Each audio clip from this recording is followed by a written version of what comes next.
We'll use a plastic trim remover tool like this and we'll punch in the tool in that corner right there to pull out this window switch.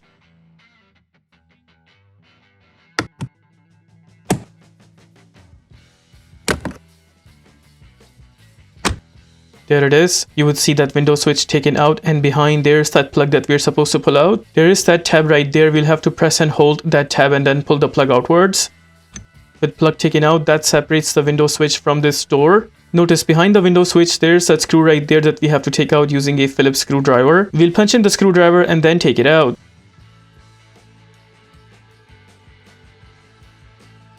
The screw might get stuck there somewhere, so you just have to punch in your finger and then carefully pull it out. Just be careful while taking it out so that it does not fall.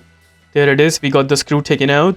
Right on the edge of this door, we will use a plastic trim remover tool like this and we'll punch in the tool in that corner right there. Once the tool is in position in the corner, then we will just pull out the door panel using that tool. There you would notice the door panel is pulled out from the corner. Similar way, pull out the other side as well. Just like that. Also make sure to pull out the door panel from the middle of left side and from the middle of right side. Once all the sides are pulled out, now what we will do is we will grab the door panel and then lift it upwards. And there you would notice the door panel is taken apart. With that, we are done taking out the door panel completely.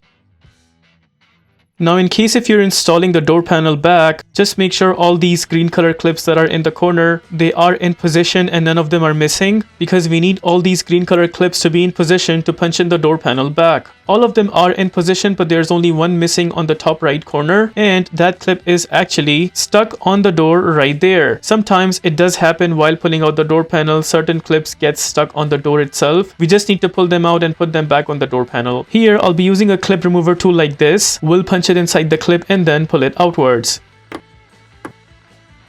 There we got the clip pulled out, and we'll go ahead and punch in that clip in that missing spot.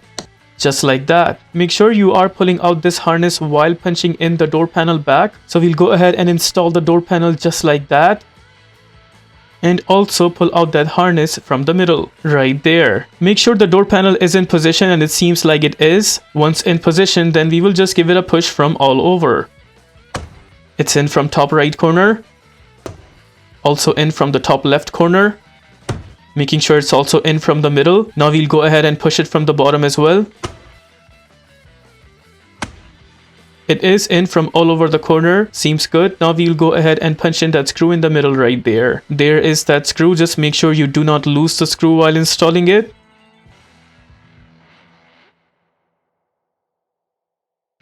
Screw is completely in. Now we'll go ahead and punch in this window switch. Before installing the switch, we'll go ahead and install the plug first. Make sure the tap side of the plug, which is right there, stays at the top. Then we go ahead and punch it inside the window switch.